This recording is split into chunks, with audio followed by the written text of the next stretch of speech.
India ने फिर एक ऐतिहासिक छलांग लगाया है, this time with its successful test of submarine launched K4 ballistic missile.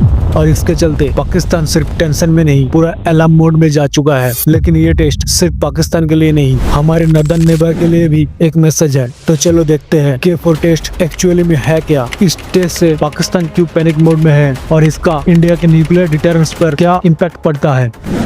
23 December bay of Bengal Visakhapatnam के तट से कुछ ही दूरी पर इंडिया का second nuclear powered submarine INS Aryaghat ने टेस्ट फायर किया एक ऐसा मिसाइल जो बंगाल के खाड़ी से 3500 किलोमीटर के रेंज में साउथ एशिया के किसी भी स्ट्रेटेजिक टारगेट को हिट कर सकता है, वो भी बिना सरफेस किए, बिना डिटेक्ट हुए।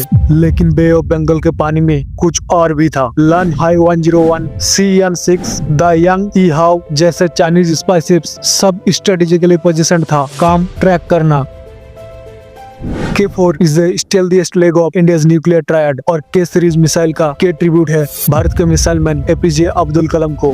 K4 Agni 3 land launch missile से डिराइव करके C-ORD बनाया गया है, including the ability to pop out of a submarine launch silo, फिर ओशियन सरफेस तक निकल कर ऊपर and then activates rocket motor to blast into the air. ये मिसाइल बनाया गया है 2.5 टन न्यूक्लियर वॉरहेड को डिलीवर करने के लिए and can be launch from India's Arihant class submarines.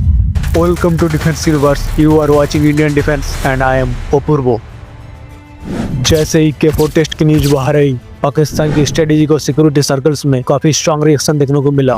Pakistan के फॉर्मर आर्म्स कंट्रोल एडवाइजर जाहिर काजमी ने ओपनली कहा कि इंडिया के ये मिसाइल टेस्ट सिर्फ रीजनल नहीं बल्कि ग्लोबल स्टेबिलिटी के लिए एक रेड फ्लैग है।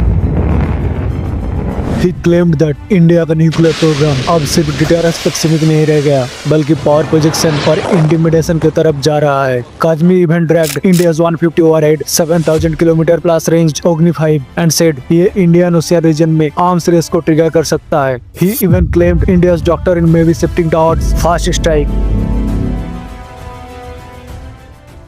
अगर कभी पोस्ट के सिनेरियो में इंडिया पर न्यूक्लियर अटैक होता है तब भी अरिहंत क्लास के INS आर्यघाट, आर्यघाट और अपकमिंग INS आर्यदमन सबमरीन्स के through India second strike capability रखता है।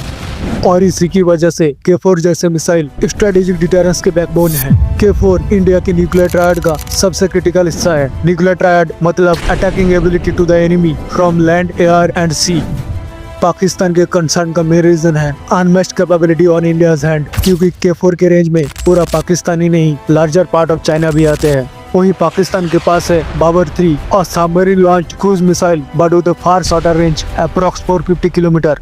और सच तो ये भी है कि इंडिया अभी भी strict no first use nuclear doctrine follow करता है। K4 टेस्ट एक क्लियर मैसेज है, इंडिया अपनी सिक्योरिटी को कभी कॉम्प्रोमाइज नहीं करेगा, चाहे दुनिया कैसे भी इंटरप्रेट करे। आपका क्या ओपिनियन है? क्या K4 इंडिया का स्टेबिलिटी बढ़ाता है या साउथ एशिया में आर्म्स रेस? और अगर आपको बांग्लादेश के 7 सिस्टर प्लान को जानना है तो you can check out this.